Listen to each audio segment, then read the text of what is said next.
namin at magbunga ng kagandahang loob. Linisin niyo po kami, turuan, akayin. Ilayo niyo kami sa mga tukso. Ilayo niyo kami, Panginoon, sa mga bagay na nagpapagulo ng aming isip, nagpapadilim ng kaliwanagan na nais mo'y mapasa amin. Kayo po ang siya maging takot at turo. Kayo ang magsalita. Bless your people. Dispense great blessings today, O God. Honor only your name and protect us from evil. Lead us, teach us. In the name of your Son, Jesus, we pray. Value for value. Halaga sa halaga. Matthew 13:44 to 46. The kingdom of heaven is like treasure hidden in a field. When a man found it, he hid it again, and then in his joy went and sold all he had and bought that field. Again, the kingdom of heaven is like a merchant looking for fine pearls. When he found one of great value, he went away and sold everything he had and bought it. Isa pong pagpapaliwanag at isang kwento ng Panginoong Jesus. Ang kaharian daw ng Diyos ay tulad ng isang napakahalagang kayamanan. Naku, ikaw ay tao na nakakita nito sa ibang lupa, sa bukid ng may bukid. Nalaman mo na may ganong nakabaong kayamanan sa ganong klaseng lote. Ano daw ang gagawin ng taong marunong? Ibebenta niya ang lahat ng kanyang ari-arian para magkaroon siya ng sapat na pera para bayaran yung bukid na yun na ipinagbibili na siya ang nakakita kung ano ang nakatagong kayamanan doon. Pag doon natiyak mo na ang investment na ito ay napakaganda, talaga magbebenta ka pa ng mga alahas at kotse, bahay para mag-invest. Pero tiyakin ang totoong kayamanan kasi kung minsan nawa 1, 2, 3 ka. Pero sabi, pag nakakita ka ng tunay na kayamanan, ibabayad mo ang lahat ng kaya mong ibayad. Mapasayo lang. Verse 45. Again, the kingdom of heaven is like a merchant looking for fine pearls. Inihalin tulad naman sa isa pang example, ang kaharian ng Diyos. Para daw yung nangangalakal na naghahanap ng mga perlas. Noong unang panahon, maging hanggang ngayon, may mga mag-aalahas na walang hinahanap kundi yung pinakamamahal, mga bukod tangi na mga perlas. At bagamat marami sa mga perlas, marami sa ibang kayamanan at mga hiyas, kung matagpuan na niya yung pearl of great value, ibebenta niya ang lahat ng hawak niyang mga hiyas, mga kayamanan at alahas, mabili lang niya yung isang napakahalagang perlas na yun.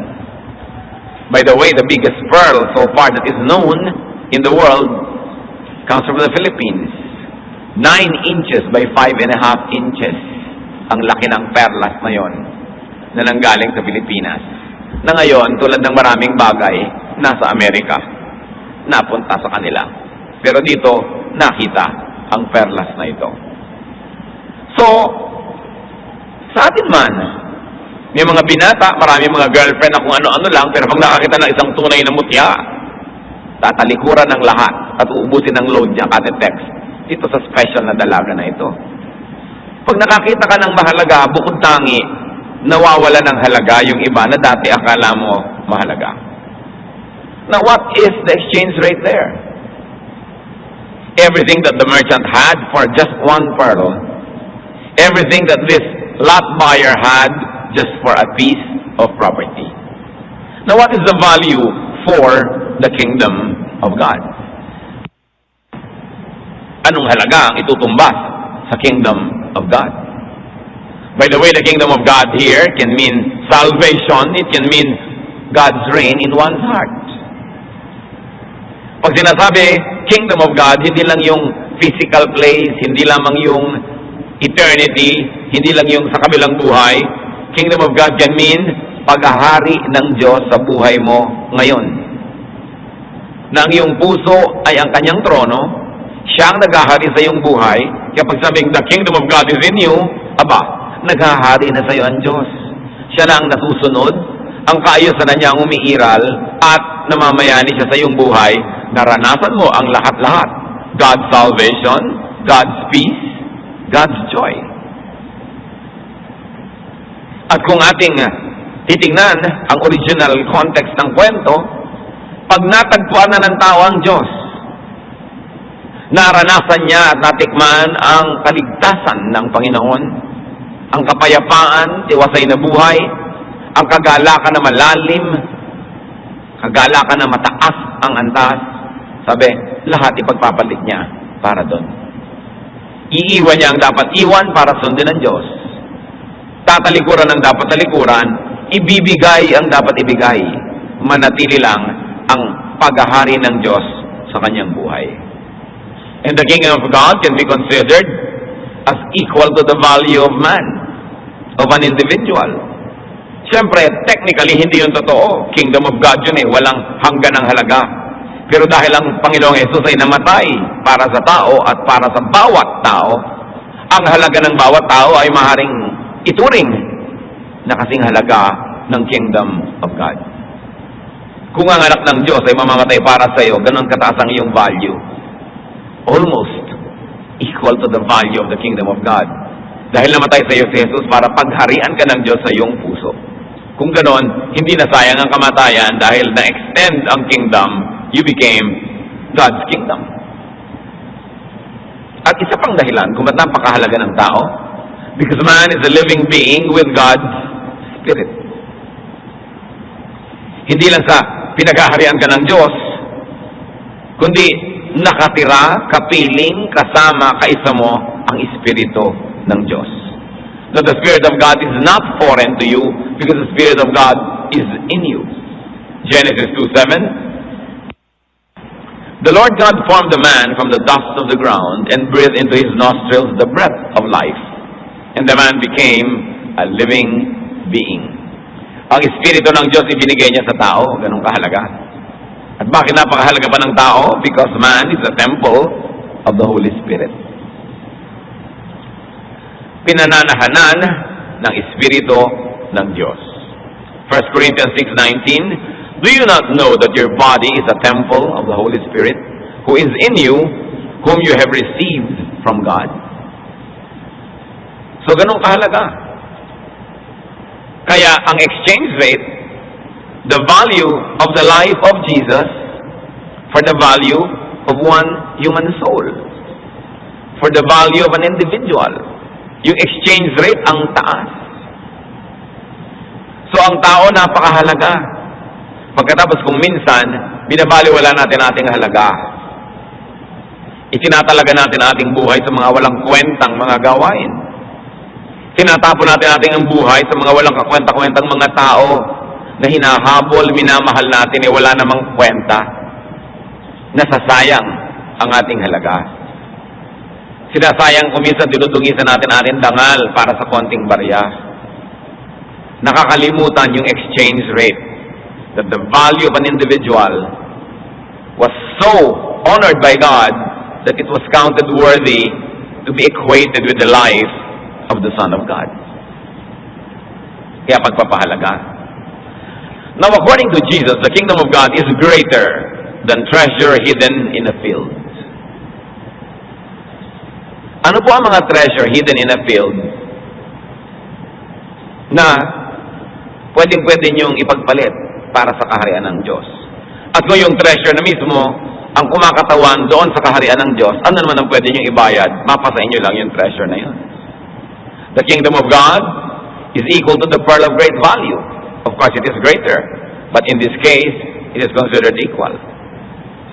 That the kingdom of God is the value of everything a man has, of all earthly possessions. It's greater. Because the kingdom of God is greater than treasures, than pearls, therefore, it must be prioritized. A man should be willing to, should be glad to pay for the kingdom of God with everything and anything he has.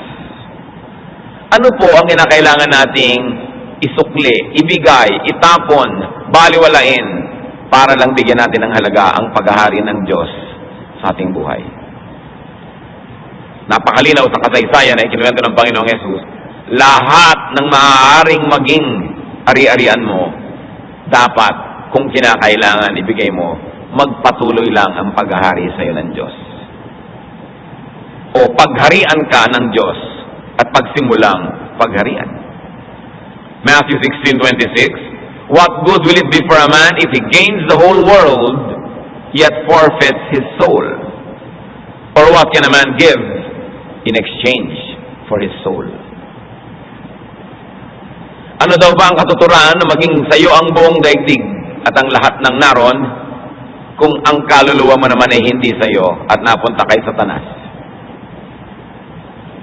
Sa akin mo pagdalaw sa Vatican, sa Rome, at nung dalawin ko ang museo ng Vatican, napakaraming nakitang ang gagandang mga bagay, mga lantay na ginto, mga 24-karat gold things, mga korona, mga hikaw, mga kwintas, na iniaalay ng napakayayamang mga tao sa Europa, sa buong mundo, para sa kanilang mga pinaniniwalaang mga dapat paniwalaan sa kanilang paningin. Dumating ang panahon na ang mga nagsisimba sa Roma ay hagis ng hagis sa mga pera, mga alahas, mga korona ng reyna, kung ano-ano, na sa paanan ng mga pinaghahagisan nila ng mga puon, may mga nagkakalaykay, nire-rake, no? Yung mga donasyon dahil tuloy-tuloy ang laglag, maaapaw na yung lugar, kaya may mga walang ginawa kundi walisin ang walisin yun. At meron pa ako isang nakita na rebulto na parang island siya sa gitna ng isang papalubog na sahig. Yung sahig hindi patungo diretso sa kanya, papalubog. At pagkatapos may hukay sa paligid ng poste na kinakatayuan ng imahe na ito, malalim na hukay, at itinaliligiran noong sahig na nakaklipin na ganyan. Bakit? Para pag may hinangis ka, mahuhulog na lang doon, hindi na kailangan walisin. Dire-diretso nang mahuhulog doon sa ilalim. Bakit po? Sa dami ng naghahandog para mapatawad sa kasalanan. Sa dami ng naghahandog, lalo't mga naghihingalo. Kaya lumaki ang estate ng Rome. Sa dami ng mga namamatay, naghihingalo. Sa kahuli-hulihang saglit, ibinibigay ang lahat-lahat. Hindi ipinapamana sa mga anak o mga apo, ibinibigay sa simbahan sa pagsisikap na ang kanilang kaluluwa ay maligtas sa kabilang buhay. Kaya kung sakasakali man na ang tao ay malakas, bata pa, ay nalilimutan niya ang halaga ng kanyang kaluluwa. Oras na nag-aagaw buhay yan, maalala din niya yun. At gumagawa ng paraan. Effective man o hindi ang paraan na ito. Kaya ang sinasabi, ano nga ba ang willing ka na ibigay para sa kaligtasan mo? Ano ang hindi mo bibitawan para lang magkaroon ka ng kaligtasan? Value for value. At ganun kahalaga ang ating espiritu. So yan po yung isang banda ng ating pinag-uusapan ngayon. Halaga ng kabilang buhay, halaga ng salvation, halaga ng kaluluwa ng tao. Pero wala pa naman tayo sa kabilang buhay, narito pa tayo. Ano ngayon ang mahahalaga dito? This side of eternity, what are the truly important things? Aside from the kingdom of God, what other treasures really matter? Let's go to the Bible and ask the wisdom of God and the people that He had inspired to write the Bible, what really matter in life. One is knowledge and wisdom. Karunungan. To be knowledgeable is to be informed. To be wise is to know how to use the piece of information for your advantage. Sabi ni Solomon, ang pinakamarunong na tao sa balat ng lupa, Ecclesiastes 7:11, wisdom, like an inheritance, is a good thing and benefits those who see the sun. Ibig sabihin, sa mga taong buhay pa, nakakakita pa, napakahalaga na maging matalino. Ecclesiastes 7:12, wisdom is a shelter as money is a shelter. But the advantage of knowledge is this, that wisdom preserves the life of its possessor.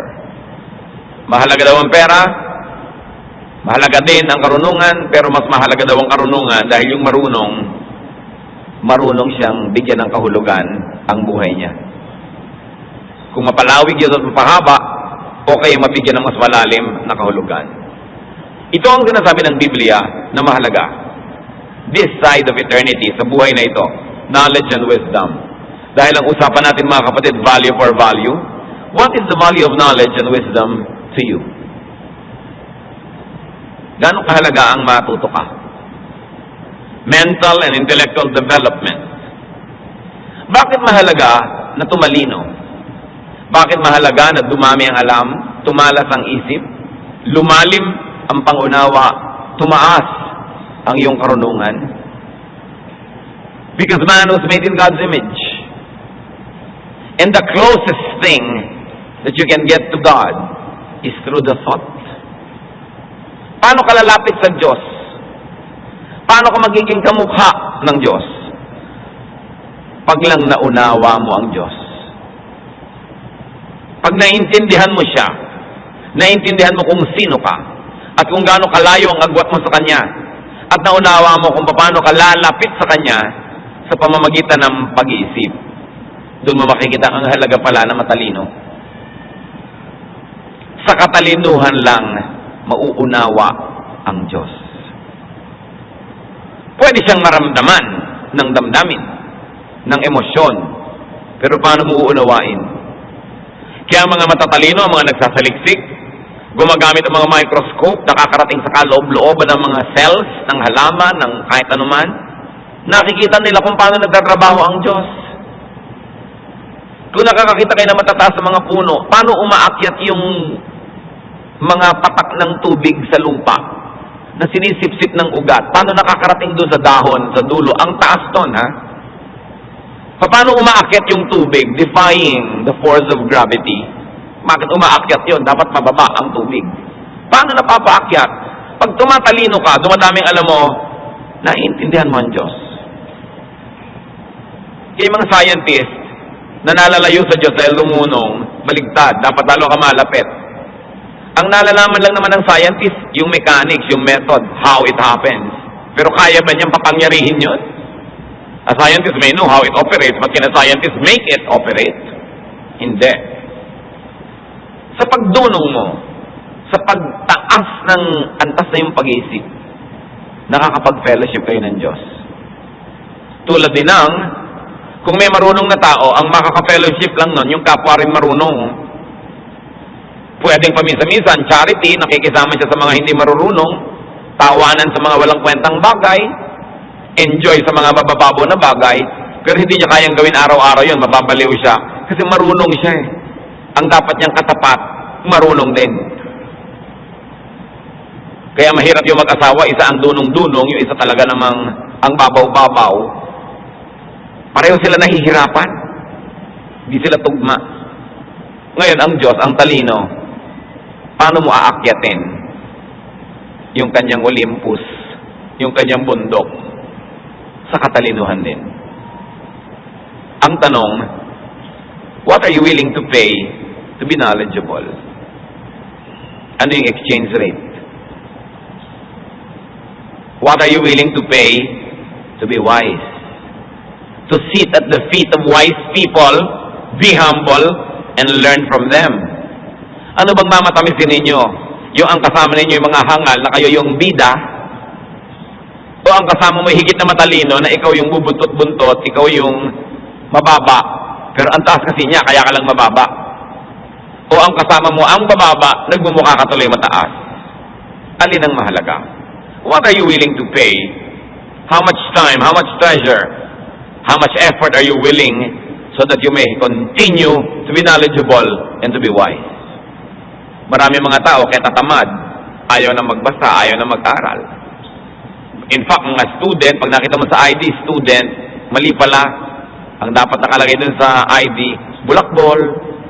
Ang dapat nakalagay sa ID, absentera, texter, kasi kahit may klase, hindi naman nakikinig, nagde-text, yun dapat nakalagay sa ID. Hindi naman talaga nag-aaral eh. Kaya gagraduate, walang alam. Sayang. Napakahalaga. Hindi lang ang pag-aaral sa eskwelahan. Ang isang labandera, ang daming may tuturo sa'yo, ang isang karpentero, ang isang janitor, dapat willing ka lagi matuto. Ang daming pwedeng ilagay sa utak ng tao, pero masyadong konti ang laman. And an empty brain is the devil's workshop. Siyempre, pag walang laman yan, lalamanan ni Satanas. Pag wala kang ginagawa, bibigyan ka niya ng magagawa. It's important. What else is important in this life? That you must be willing to pay your treasures for a clear conscience.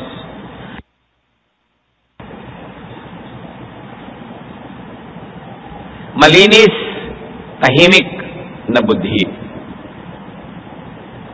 Dati pinapahalagahan niya ng marami.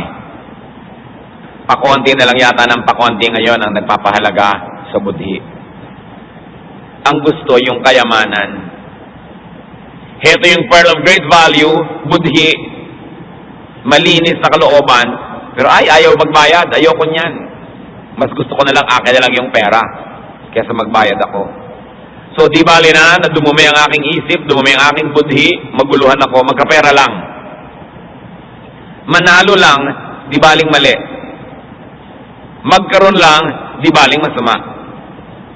Job 27 verse 6, I will maintain my righteousness and never let go of it. My conscience will not reproach me as long as I live. Nakita niyo yung pamantayan ni Job? Sisikapin ko habang buhay na maging matuwid at hindi ko papayagang usigin ako ng aking budhi habang ako'y nabubuhay. Sa makatuwid, ang mahalaga sa kanya, yung great treasure, malinis na kalooban. Hindi ko papayagang dumumiyan. Kahit hindi mapasakin yung kayamanan, o kahit pa ako magbayad, ma-maintain ko lang ang kalinisan ng aking budhi. Gagawin ko yan, sabi niya. Acts 24:16, I strive always to keep my conscience clear before God and man. Hindi lang sapat that you have your conscience clear before God, dapat before men din. You must not only be righteous, you must also appear righteous. Maraming ganyan mga asawa, laging wala. Nagdududa na tuloy yung asawa. Nagdududa halimbawa si Mrs. kay Mr. Sasabihin ni Mr., wala akong ginagawang masama. Pero sabi naman ni Mrs., mukha ka namang may ginagawang masama. Anong gusto mong isipin ko? Hindi sapat na wala kang ginagawang masama. Dapat mukha rin na wala kang ginagawang masama. Before God and before men, it's not enough that you have a clear conscience. Tapos, nami-mislead yung mga tao dahil binibigyan mo sila ng wrong signals. May karoon ka rin pananagutan, nabigyan ng kapayapaan ng kapwa mo, asawa mo, anak mo, magulang mo, kaibigan mo, na hindi lang sapat na wala kang ginagawang masama, dapat mukha rin. Pero balik na rin natin, hindi naman sapat na mukha kang walang ginagawang masama, meron pala. Dapat wala kang ginagawang masama at mukha rin wala para tahimik ang mundo, lalong-lalo yung mga nagmamahal sa'yo. What is the value of a clear conscience to you? What should and what will you pay for it? Para lang malinis ang kalooban. What are you willing not to have? What are you willing to forego just to maintain a clear conscience? Another important treasure in life is peace. Kapayapaan. Psalm 34:14, turn from evil and do good, seek peace and pursue it. Hanapin mo raw ang kapayapaan. Hindi lang kapayapaan na nandun ka sa spa o nasa ilalim ng puno at nag-iisip o nagpapahinga.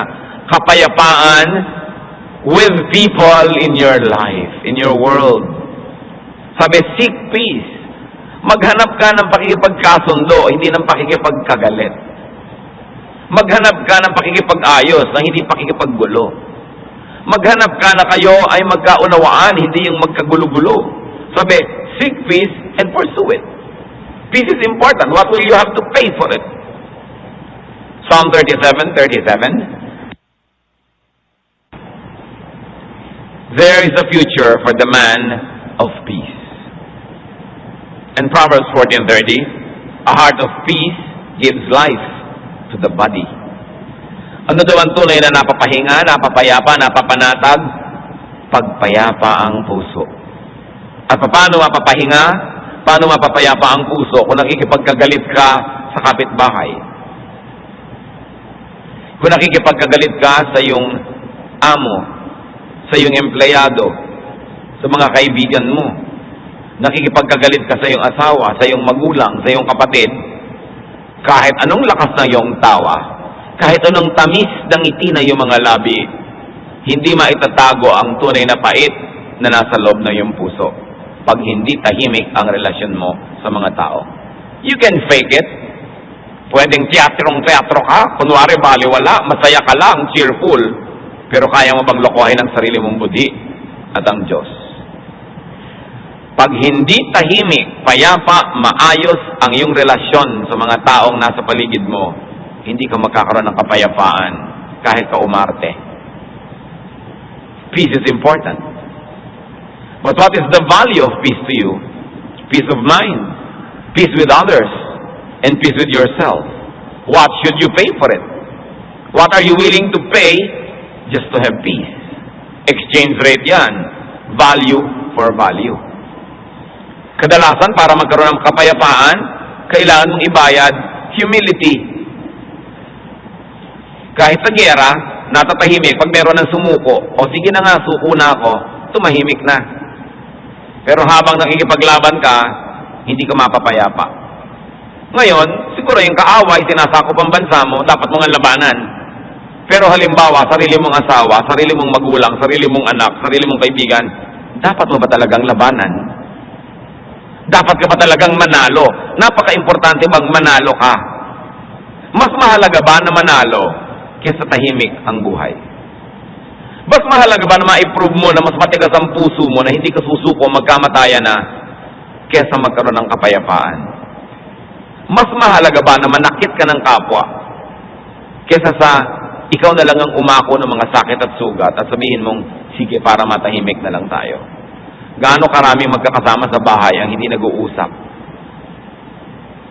Lalo kung kasiping mo pa sa kama, hindi mo kausap. Ang hirap, lagi kang nakaharap doon sa silangan. Pagod ka na sa pagtalikod, hindi ka makaharap.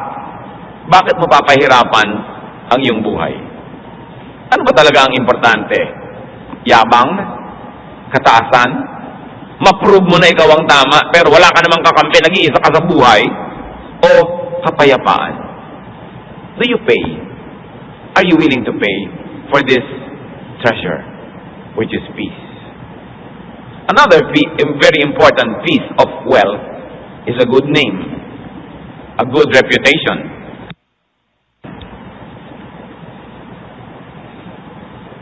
Ecclesiastes 7:1. A good name is better than fine perfume. Mahalaga daw ang dangal. Mahalaga ang linis ng pangalan na sa mga panahon na ito, binabaligtad na ng tao. Di bali ng marumi ang pangalan basta makapalang bulsa. Di bali ng kahina-hinala mga ginagawa mo basta marami kang kayamanan. Di bali ng wala nang naniniwala sa'yo pag dumadating ka, nagtatakip sila ng ilong dahil umaaling-asaw ang baho ng iyong kaluluwa. Basta mapera ka. Sabi sa Bible, hindi yan ang mahalaga. A good name is important. Proverbs 22 verse 1, a good name is more desirable than great riches. To be esteemed is better than silver or gold. Yung igalang ka, magpitagan sa iyo mga tao, mas mahalaga kaysa suot mo lahat ng alahas sa mundo. What is the value of a good name and reputation to you? Ngayon, kahit hindi kilala ang iyong pangalan, yung iyong pagkatao, nag-aagawan lang kayo ng boss, talagang tinabig-tabig mo na yung buntis hanggang nahulog na siya at napanganak na siya sa kalye. Di ba? Nagsuffer nilang name mo nun. Yung sa pila ang gulang-gulang mo, hindi ka man lang pumipila. Hindi mo ginagalang yung mga nakapila dyan. Ang lagi ka na lang gusto makalamang, mauna. Nagsasuffer din ang name mo nun kahit hindi nila alam ang name mo. Alam naman ng Diyos ang name mo Maililihim ba yun, yung ginawa mo? Sabi, at the end of this life, we will all be punished or rewarded for everything we have done, whether good or evil. A good name is important. The world now may not put a lot of premium to it, but God doesn't change. A good name is still important to God. In fact, yung name ng God, pangako niya. Kaya this we pray in Jesus' name. Ganun ka powerful yung name. And your name also must be powerful. Naranasan niyo ba na pag binanggit niyo yung pangalan niyo, bububukas ang pinto, binibigyan ka ng courtesies. Pero ganun sa heaven, yung good name ang magbubukas ng pinto. Hindi yung reputasyon ng tingin ng iba. Yung tingin ng langit. Hindi yung yaman. Hindi yung sikat ka. But do you have a good name? What should and what will you pay for a good name? Of course, one is honesty, hard work, clean living, good name.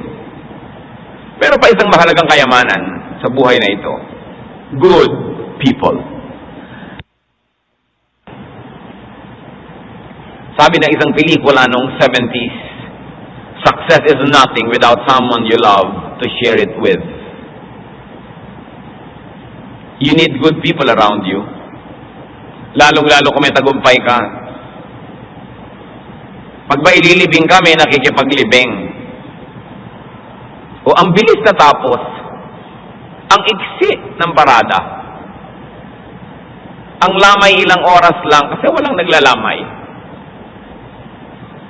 Wala kang kasama. Pagka ba ikaw'y nagkakasakit, may nananalangin para sa'yo, may dumadalaw.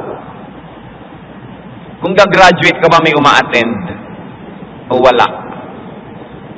Kung nakakatanggap ka ba ng awards, may nagbubunyi, may bumabati sa'yo. When you have achievement or wealth or fame, do you have people who love you and people you love to share it with? Good people are great treasures in life. And of course, you find them in family, among relatives. Not everybody in our family is lovable, but at least we can have peace with most of the people in our house, in our clan, in our neighborhood. Because it is our family that provides for us many things. Kung minsan pag malaki ka na, mayabang ka na dahil hindi mo na kailangan yung magulang mo, may trabaho ka na, nilimot mo na yung matagal na umasa ka lang naman.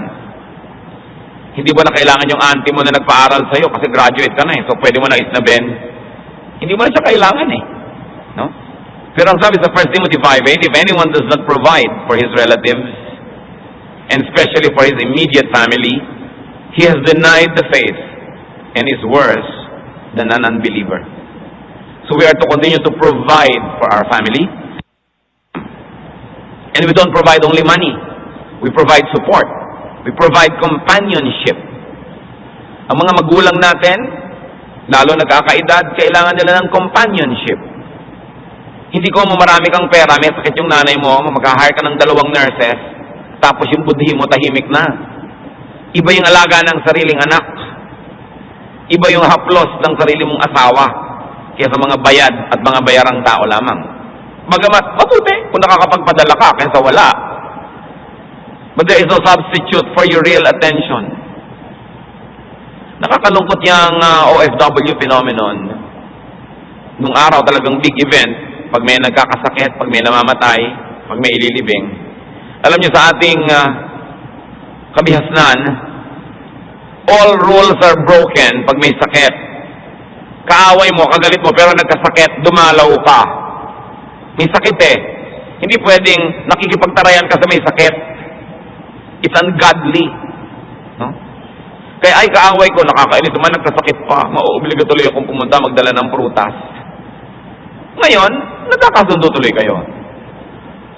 Naghihingalo. Kaya sa paghihingalo, lahat patawaran, di ba? Lahat ng nagsumpaan, patawarin mo na ako. Tigok, patawarin mo na ako. Pinapatawad mo naman dahil naghihingalo, alam ka namang istabin mo pa, naghihingalo na nga. Pero pag matigas ang puso mo, naiinis ka, kaya magkasakit siya, mamatay siya, wala kang pake. Hindi ka kasi tao, bato ka. Pero kung tao ka, hindi ganon. You provide for your relatives. Kaya ako nalulungkot, ang dami-dami ngayon, nagkaroon ka ng anak, pinalaki mo, minahal mo lahat-lahat. Yung pala, mabuburol ka at malilibing, hindi ka mapupuntahan. Dahil baka mapahamak ang visa. Naging mas mahalaga na yung visa kaysa sa'yo. Yung mga kamag-anak mo naman, mukhang pera, kahit hindi ka na pumunta dito, naunawaan namin, padala ka na lang ng pera.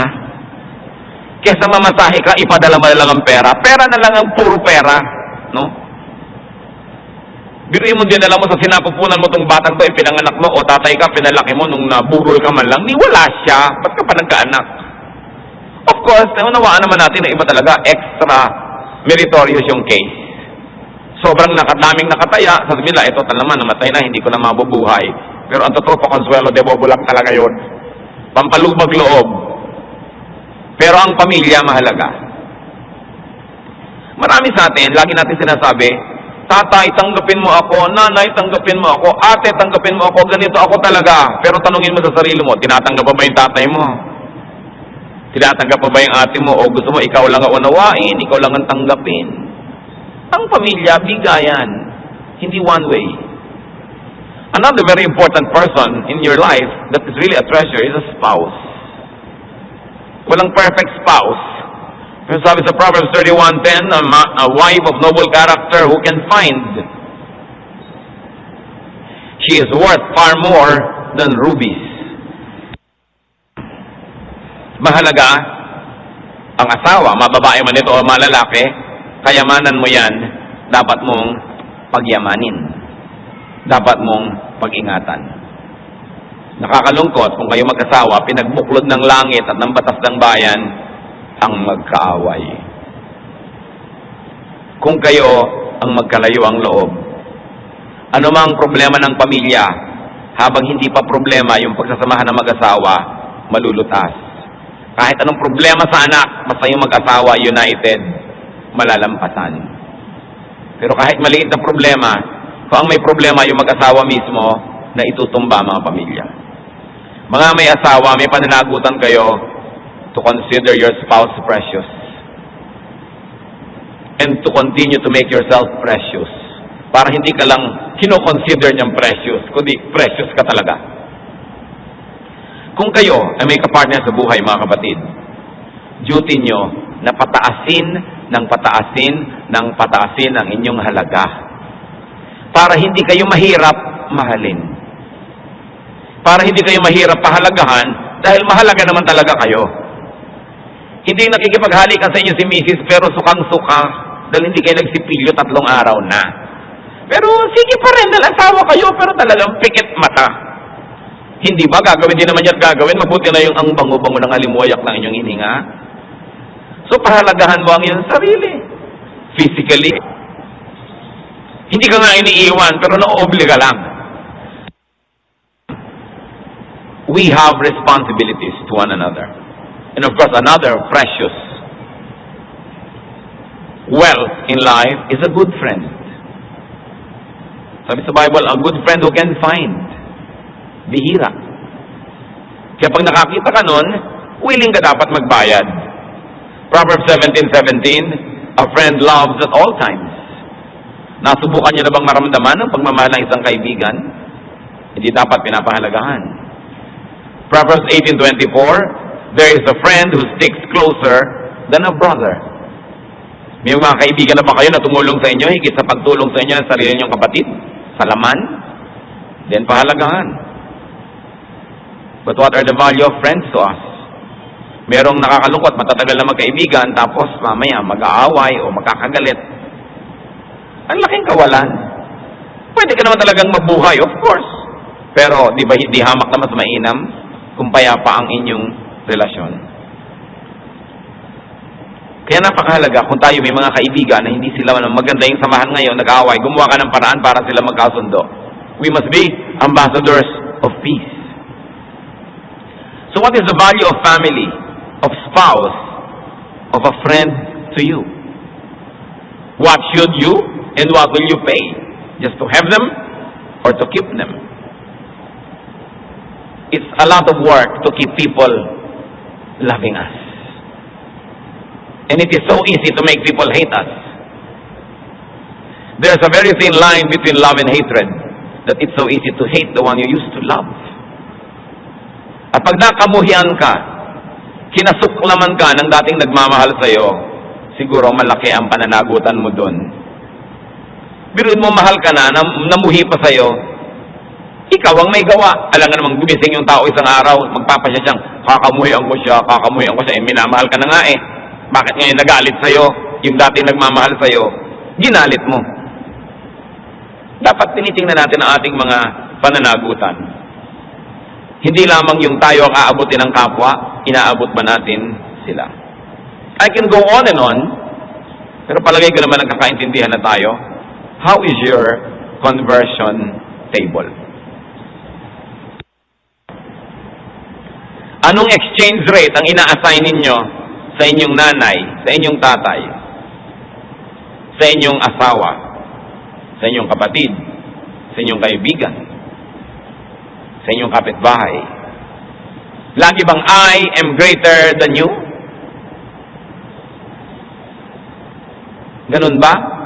Kaya tuloy wala tayong makasundo? Ano ang maring dumadaya sa atin? Para yung mga walang kwenta ang pahalagahan at yung may kwenta, baliwalain. Nagbabayad tayo ng mahal sa walang kwenta. Ano yung mga usual deceivers in life? One is lust. Yang pagnanasa, sobrang mandaya ng conversion table. Di ba? Yung katulong mo sa bahay, isang buwang nagtatrabaho, lahat na siya, nililinis ang banyo, nag-iigib ng tubig, naglalaba, namamalansya, nagluluto, babayaran mo ng 3,000 sa isang buwan. Tapos yung isang prostitute, babayaran mo ng 5,000 sa isang oras. Nasaan yung conversion rate? Yung pagpapahalaga mo sa tao. Lust can destroy. Ang buong pamilya ibinabayad ng isang hangal na lalaki para sa isang kerida. Conversion table, mga kapatid. Ang isang buong karir, isusugal ng isang napakagaling na professional para sa isang walang kakwenta-kwentang relasyon. Because of lust. May asawa mo, kasama mo sa hirap at ginhawa, bigla-bigla mong malilimutan sa anniversary, sa birthday niya, sa lahat, dahil merong isang kukuya-kuya-kuy na laging text and text sa'yo. Conversion rate, kapatid. Paandarin mo yung utak. Tama ba yung equation mo? Diba? Another pambulag, selfishness. Pag ang tao makasarili, mayabang, mapagmataas, walang iniisip kundi sarili niyang point of view, pananaw, yung sarili niyang values, mawawala ang matitinong tao sa kanyang paligid. Ang mga matitira doon, kapwa niya psychopaths. Mawawala yung mga may galang sa sarili. Kasi pag hindi mo iginagalang ang tao, patuloy mo siya hindi iginagalang, titigil na siyang sumama sa'yo. Mawawalan ka ng mga kagalang-galang na kasama. Sinong matitira? The fools who sing hallelujahs to your folly. Yun ang matitira. Isa pa pong pambulag, greed.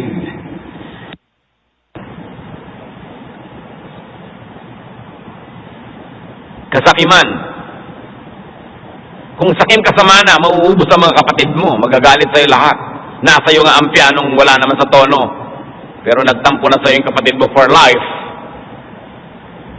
Kung sa trabaho, napaka-greedy mo sa promotion, ikaw nga yung tumaas, nagdagan ng payong kaluluwa, matupad mo lang hinahangad mo. Hindi masama ang ambisyon, pero dapat pag-ingatan kasi pwedeng bumulag. At syempre, isang number one pampalayo ng tao sa atin, pride. When we are proud, we lose people. But proud people hardly notice that they are proud. They only think they're reasonable. So kung sa palagay mo, reasonable ka, tingnan mo kung nauubos ang tao sa paligid mo, din malalaman mo, baka naman may problema ako niyan. James 3:16. For where you have envy and selfish ambition, there you find disorder and every evil practice. So what do you value? What do you pay for what you value? Is it a good exchange? Lugi ka ba? O tama ka ba sa iyong mga exchange rates na ginagamit? Aming Ama sa